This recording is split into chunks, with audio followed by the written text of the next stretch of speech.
Welcome to the Lion Show. I really appreciate everybody tuning in. Today we have a very special guest. Mr. Thomas Young is here. He's a financial coach, an author. He's got a nonprofit, and just a very, very money smart guy. And I've just been watching his content for a while. So why don't you introduce yourself, Thomas, and just tell everybody kind of who you are and what you're about. Well, my name's Thomas W. Young, and I do that. There's a lot of you. Google it. There's a lot of us. I've been around the financial service business for soon to be 45 years.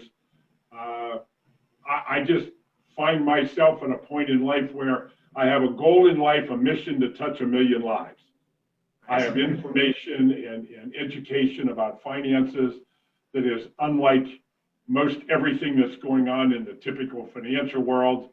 I have all these initials after my name, so I've taken all the courses, so I know what they teach everywhere.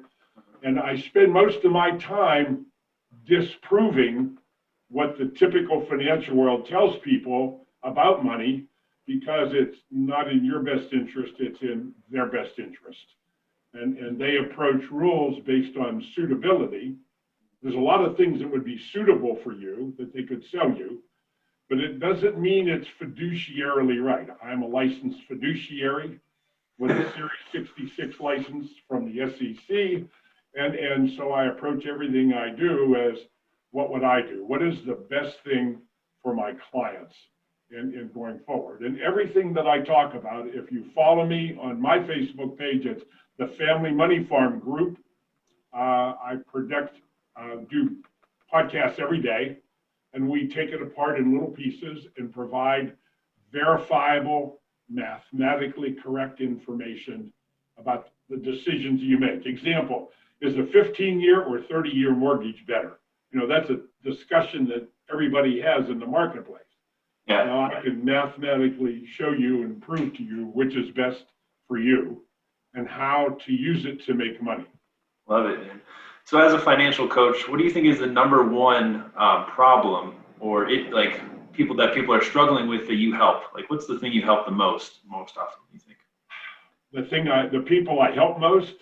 Like, what's their problem? What do you think is the biggest problem that people are having with money? The biggest problem that people have is more often than not, they don't truly understand how money works. They think they do based on the rules that we have all learned. Example, the 4 rules of the financial world. If you were sitting at a desk and the financial world is across the desk from you, they're sitting there and they're thinking, I want all of your money. I want more ongoing. I want to keep it forever. And I want to give back as little as possible. Yeah. That maximizes their benefits. If it's a banking system, they use fractional banking to multiply your money times 7 on average. So you put $1 in the banks, they turn it into $7 through the Federal Reserve System, through the fractional banking. So now I look at that and I say, well, I want to turn that table around. So what are my rules on my side of the table? And I have 4 distinct rules. Number 1, you have to save 20% of your gross annual income. Now, how does that equate to their first rule? I want all your money. Well, that's the maximum amount of money that you could probably keep in the beginning, because the other 80% is going to pay for food, shelter, clothing, transportation. You need all that stuff. You need to pay to sleep. Mm-hmm. You know, there are a few people around the world that don't pay to sleep because they live in the gutter, but most of us pay to sleep somewhere. Right. Pay for transportation to and from our work and that type of thing. So that 20% is important. And the average savings rate in America up until the pandemic was average around 3%. Yes, that. And when you go to work, the number one savings place they project to you is 401k. Save all you can in your 401k. Right. Well, what does that mean? Now let's step back.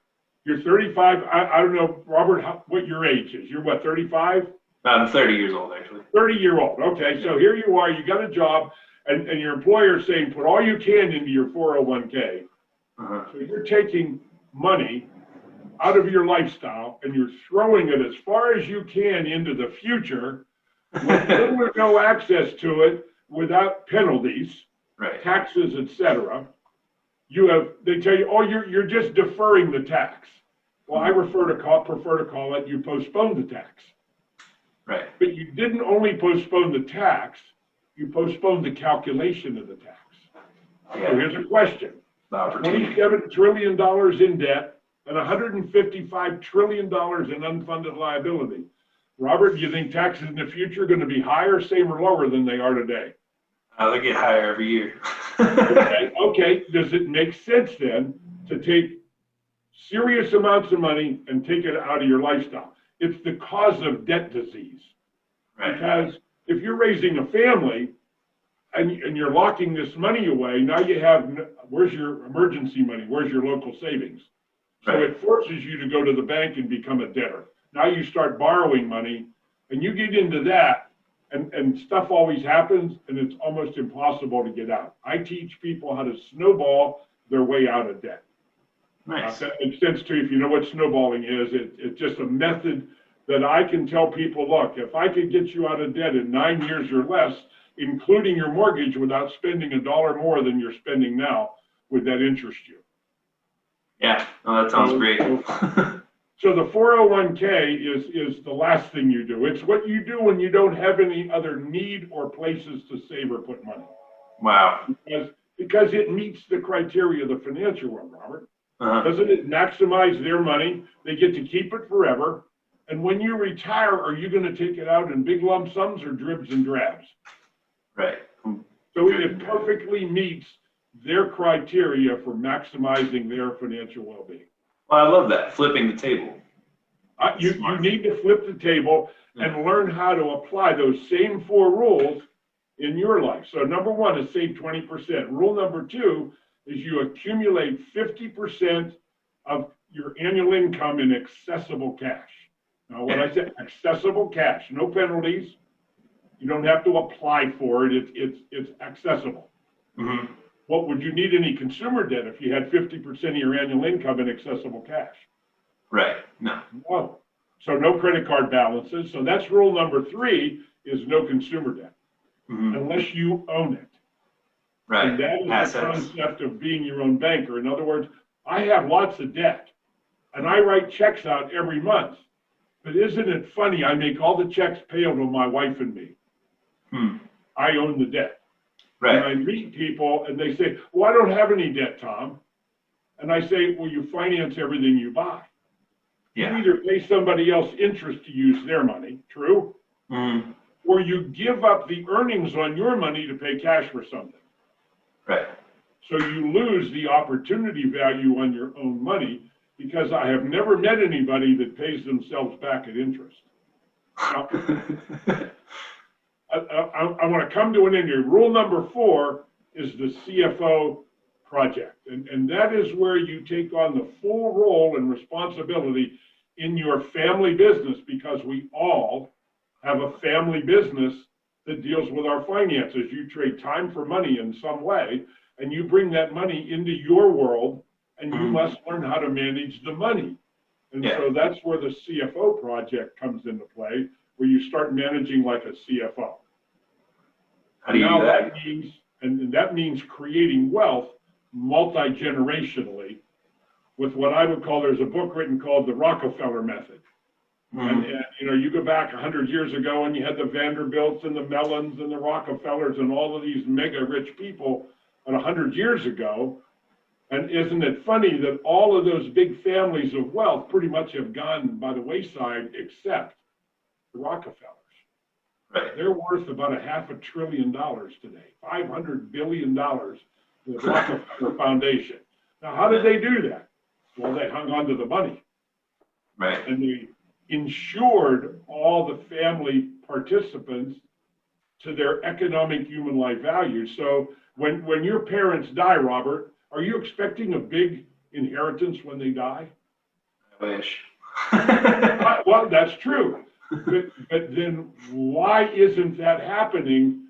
Because if I could show you how to do that with no additional out-of-pocket cost, by simply changing the way that you approach managing your own money, by creating your own banking system and using it like corporations and banks do.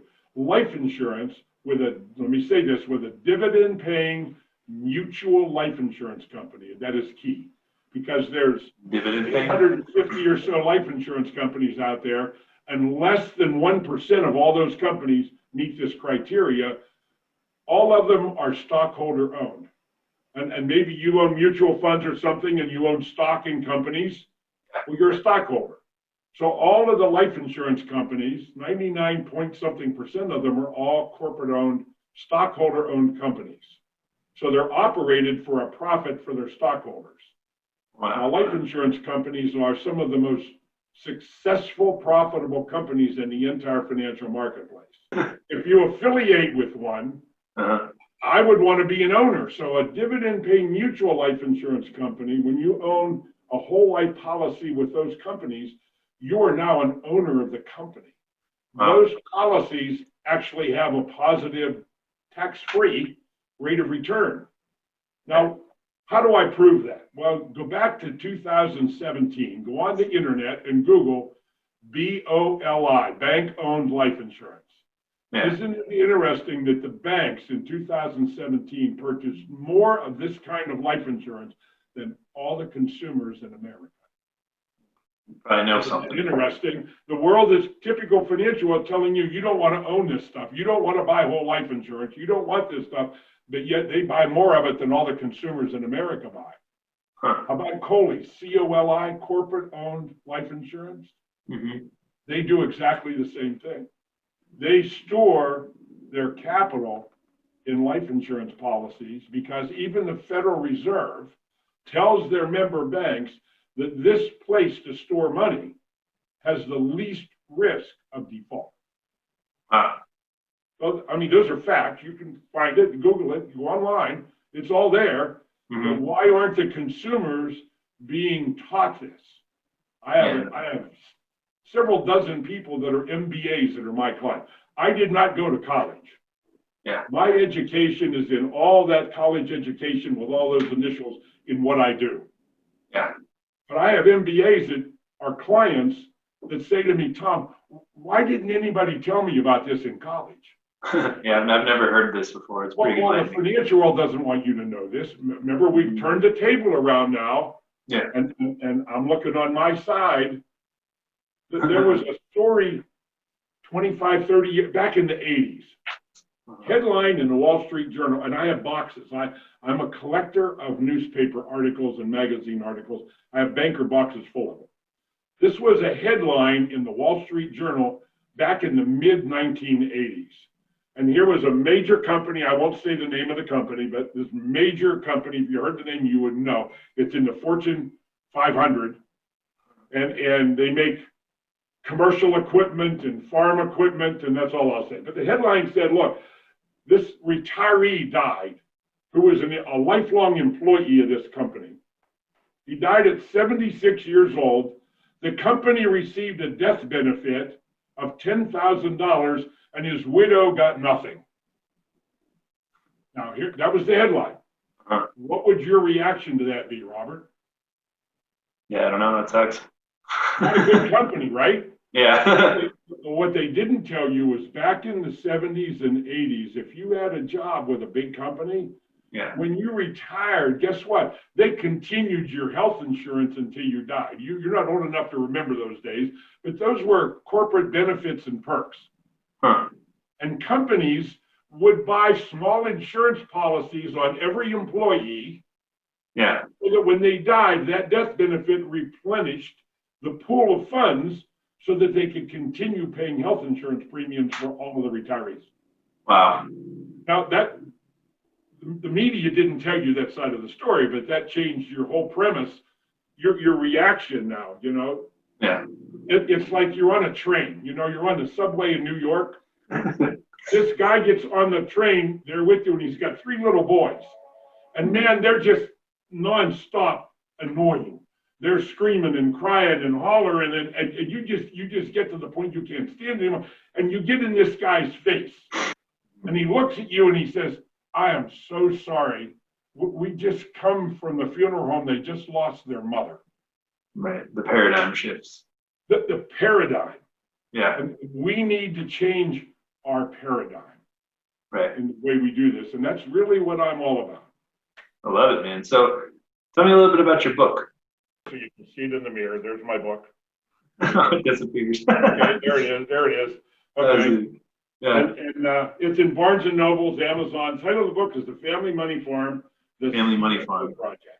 And, cool. and it has all of this stuff in it that I'm talking about with proof. I mean, everything I've said here, Robert, I'm suable. I mean, the things I'm saying, I'm a professional, and I have unequivocal, absolute mathematical proof of everything that I say. I love it. If I give you an opinion, I'll tell you this is my opinion when I say it. Other than that, I'll take any challenge. I have a radio show I've had for 20 years on a little AM station called WBVP, WMBA, and I'll be on there next Tuesday morning at 9:10 a.m. Eastern Standard Time. I have a 1-hour radio show every month, and they're on Facebook, so you can find it live, and it'll be on my Facebook page live the same time in that morning. And I've been on there since back in the 80s. Wow. On this radio show. So I'm what we talk about. Yeah, so I'm an entrepreneur, and a lot of the listeners are entrepreneurs.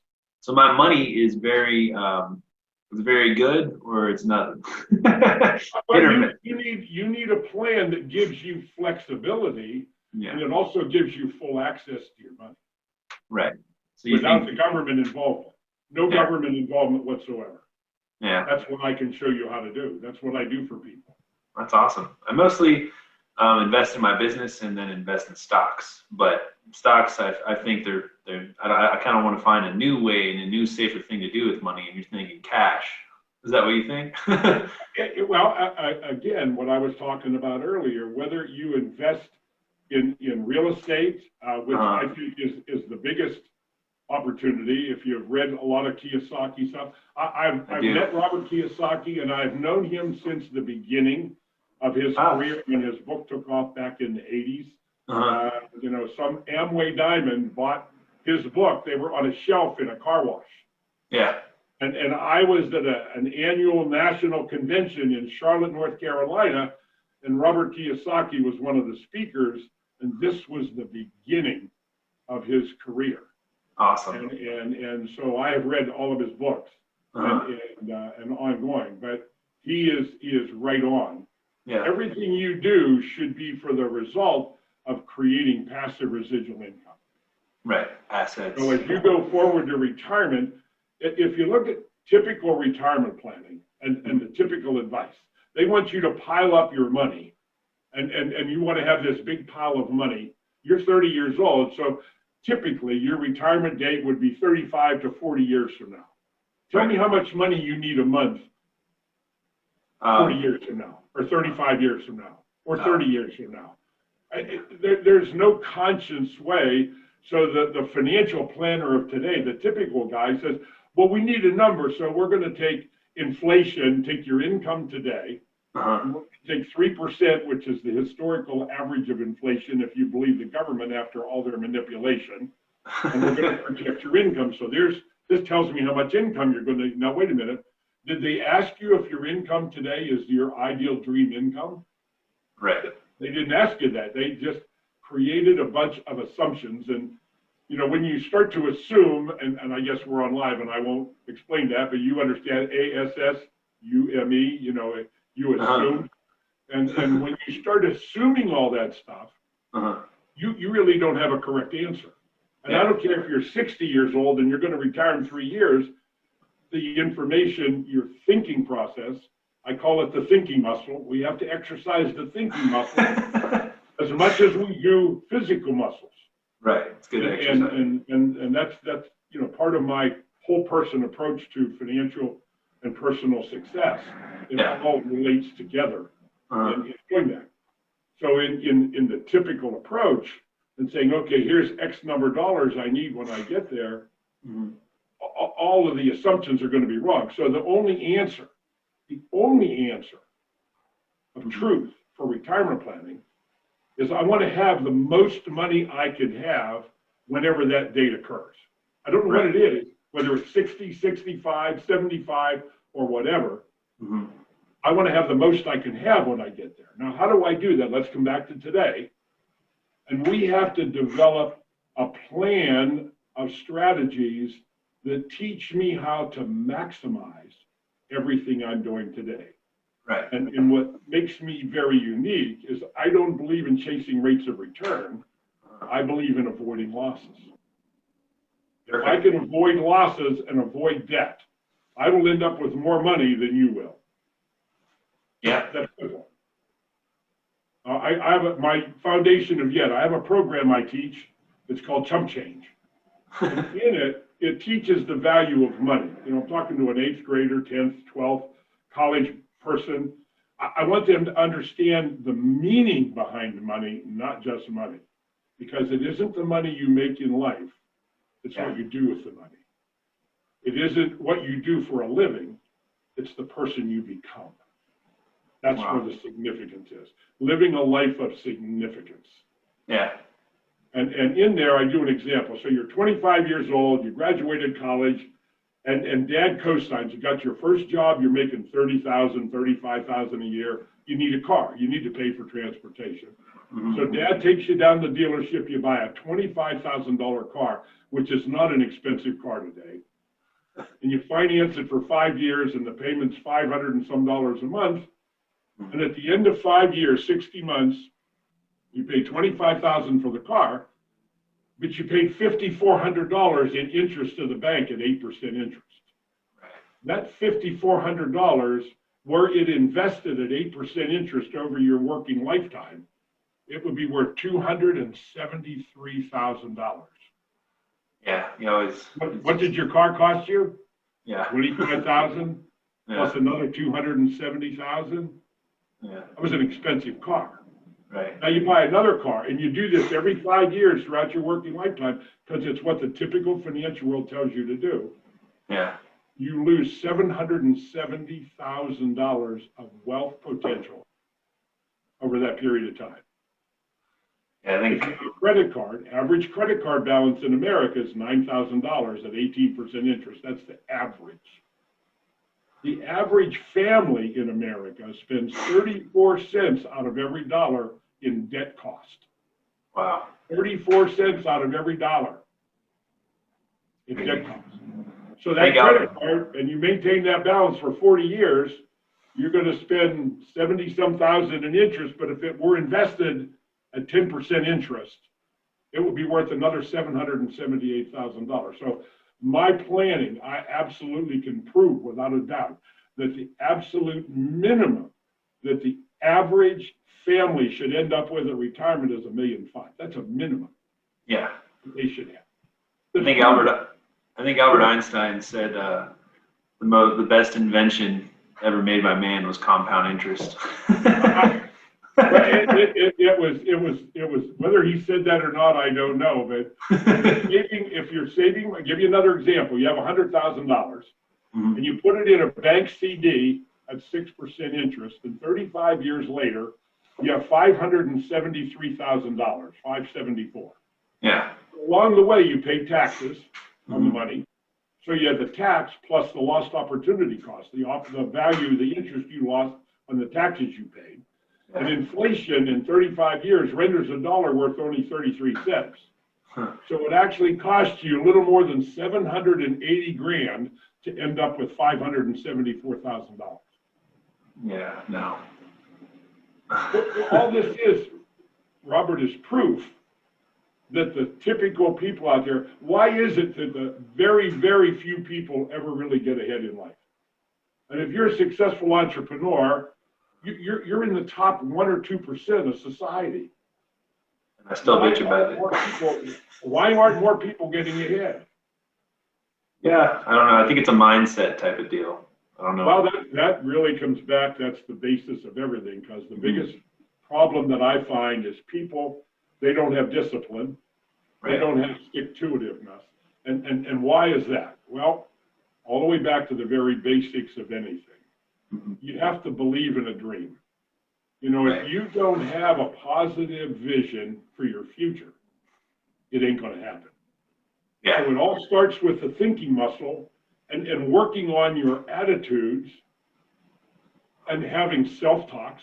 I'll bet you have a self-talk, Robert. I'll bet you have talk. You talk to yourself and you convince yourself that things are going to be successful. Sometimes I need sometimes I need a professional opinion, so I talk to myself.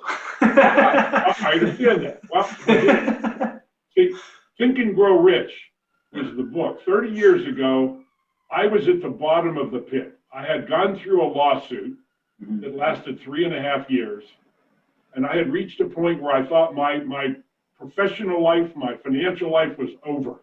Yeah. It was an $800,000 lawsuit.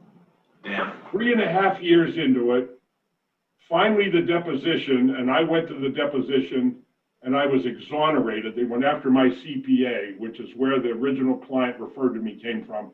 So it was all being driven by the CPA. They released me from the lawsuit, but I was on the edge of bankruptcy after 3.5 years of not knowing. Yeah. I had buried myself. I didn't write any business. I didn't make any income. So I borrowed every penny to the max. Wow.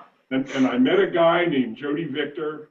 I went to a meeting where an Amway meeting. I joined the Amway business because that was, an opportunity. And I thought my professional life was over.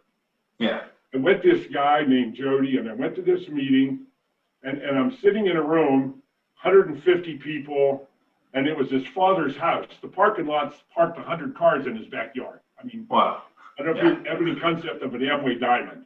Wow. These people are the best coaches in the world. My success today came from meeting this guy named Jody Victor in Akron, Ohio. He got up to speak. Now, nobody at that time, nobody around me knew the black that I was sitting in, the hole that I was sitting in, and what I thought was going to happen. He got up on stage and he started to talk to the group. And 2 or 3 minutes into his talk, he looked me in the eye. He stepped down and he picked me up and he says, "Sometimes people just need a hug." And he whispered in my ear, "I believe in you." All you need sometimes. I mean, I bawled like a baby. I wear my emotions on my sleeve. So yeah, it was a very emotional moment. I got going home. I didn't want the wealth that this guy had. I just set out on a mission in life to become the kind of man that he was, that could touch somebody's life and change their direction. That is what I'm all about, Robert. Wow. I make a great living at what I do. I help people implement using insurance and different things. That's all there. But my mission is to reach inside somebody's chest and take their heart and change it and make them feel like they've never felt before in their entire life. That's what I do for a living. I love it.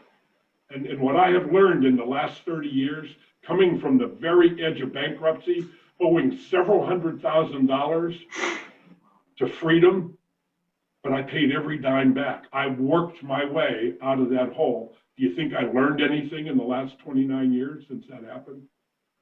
That's I hope so. So that's what my coaching is all about. But awesome. It's really multidimensional, and it's personal and business and all of the above. I want to change your life for a living. Wow. Now let's talk a little bit more about your coaching, because I'm very interested in financial coaching, just personally. Well, the coaching is I start out, I get people to fill out a questionnaire. And if they're in the office or we do Zoom, this year has been amazing. I started the journey online in July of 2019. I went on a coaching journey. I paid a lot of money to go with meet a guy named Ted McGrath. I don't know if you've heard of Ted McGrath. Yeah. His program is Message to Millions.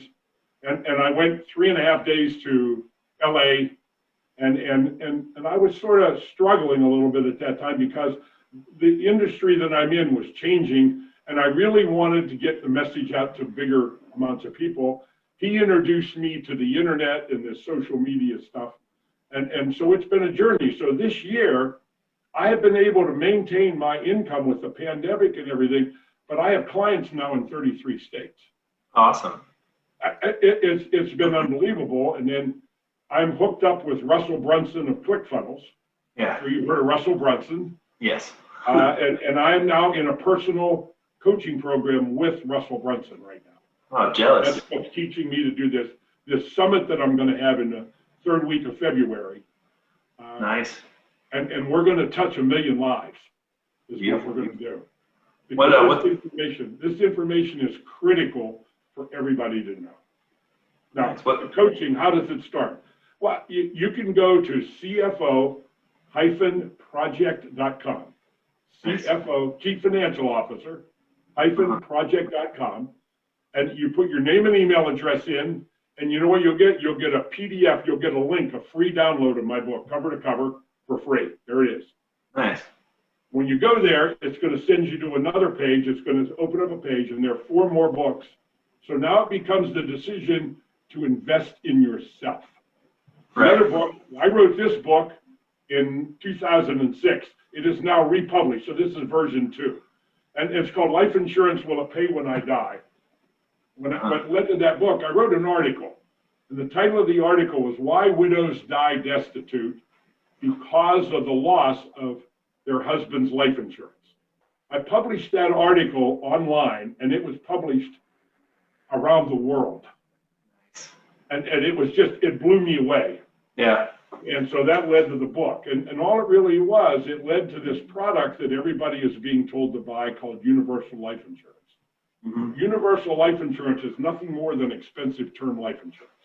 Because if you live the life expectancy, the product will blow up before you get there. So they end up with all your money, and you get nothing in the end. That's awesome. What's the focus of the summit? Financial freedom, or what is it? It is the whole person. So it's financial freedom, but it's going to include physical, mental, spiritual, meditation. I mean, we have to get the further you go up the ladder of financial success or success in life. Take the word financial away, because success has many different definitions for people. Yeah. And some, success is being able to live my life the way I want to live my life. I get up and do what I want to do and have the freedom to do that every day. That's success. But it takes the whole person approach. So if you're not healthy physically, when you get to some point in time, how much enjoyment are you going to get out of what you created? Not much. Got to get healthy. You're going to run out of gas, and somebody else is going to enjoy your success. Now, if you're family, that's okay too. But I believe I want to help people find their why. There was a book by Simon Sinek, Start With Your Why.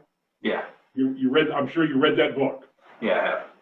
Love that. My first professional talk 7 years ago, I gave to a company called Flexible Plans, Inc. They're located in Toledo or Detroit, and they're a brokerage firm. So I was the keynote speaker, and my talk, what I learned from Jody, he always taught me that the greatest talks ever given are from a book. So when I give professional talks, it's always from ideas in a book. And I gave this talk, Start With Your Why. And when I read the book and I prepared for the talk, it changed me. And it was the beginning of searching for your why. There are 2 dates in life that are important. The day you were born, we celebrate every year our birthday, right? Yep. What else? The day you figured out why you were born. I love it. How many people really know that? Because that's where real joy and happiness comes in life. When you figure out what your true mission in life is. Yeah. And I tell people you never give up searching for that till you find it. Because that's where real happiness in life is. So that's part of my coaching, to help people on their journey. Robert Frost wrote the book, The Road Less Traveled, 2 Roads into the Woods, and you get to choose your road. And those of us that are doing this, I chose the road less traveled. It's had challenges along the way, but challenges are what create growth. Challenges, without challenges, there is no personal growth.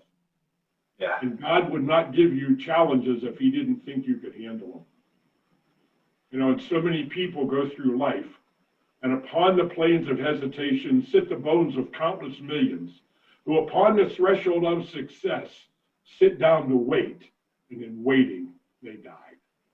Yeah. How many people have you that in your journey at this point, people are all around us, they're sitting and waiting on success to come to them. And the ship ships are made to go out to sea, not made to sit in the harbor.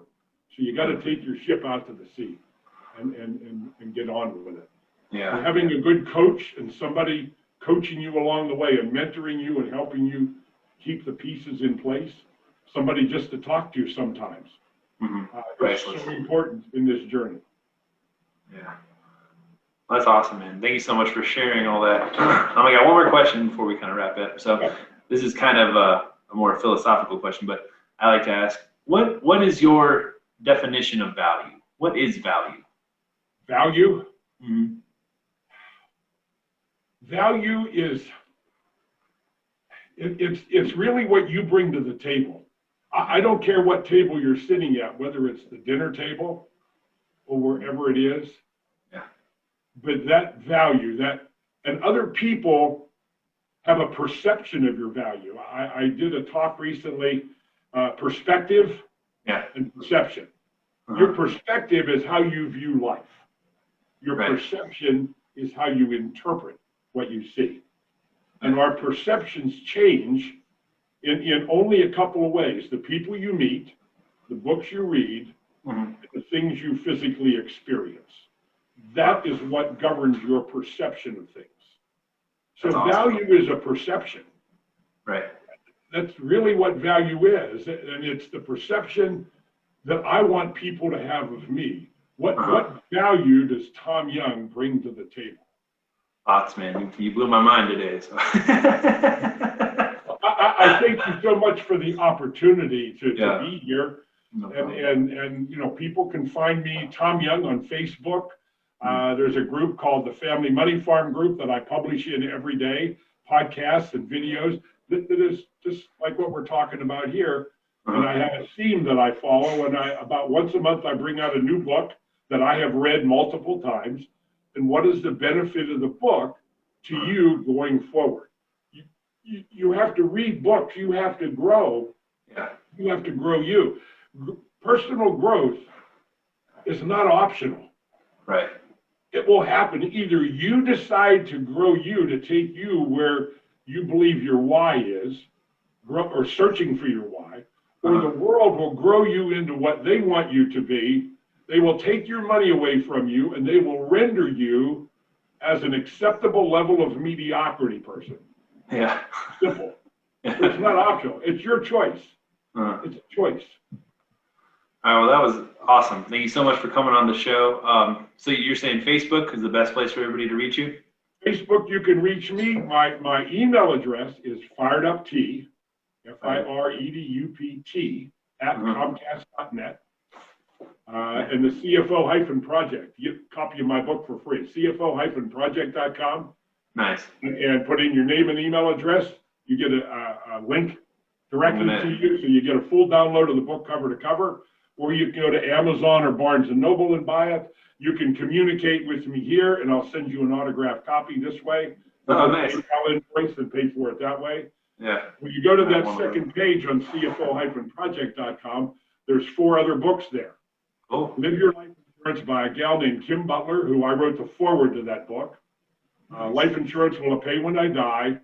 Jumpstart Your Financial Future. That's an ebook that I'm the author of.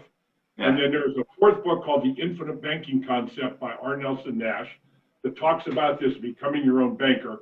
And what's on there is part 1 of the book, which talks about the concept. And then there is a 1-hour video on there called The Secret to Wealth Creation. Perfect. It will change your entire perspective on life insurance. When I talked about bank-owned life insurance, it goes through that. It talks about the debt clock. It talks about how to multiply your retirement income with no out-of-pocket cost and no risk. Yeah. And then it talks about how to get out of debt. 9 years or less, totally out of debt, including your mortgage, without spending $1 more than you're already spending. So that's what's on that video. That video is worth $10,000. Yeah, man. I'm going to encourage everybody to go there. So absolutely. I think that's all the time we have today, though. Thank you so much, Tom, for being here, and I just want to thank everybody listening. Hey, God bless. I start all of my presentations. Let's throw out. We want to send out prayers for everybody affected by COVID in the world. Absolutely. We want to pray for those who have lost loved ones and couldn't even pay last respects. They couldn't go to the funeral home. Their loved ones ended up in a refrigerator box. and that the Lord would open his arms and take into heaven all those who have been lost. Amen. We always have to keep that in mind. Robert, thank you so much for the opportunity to come onto your show. Yeah, thank you. Present this today. All right, talk to you guys later. Okay, bye. I'll be in touch, man. God bless. Yeah.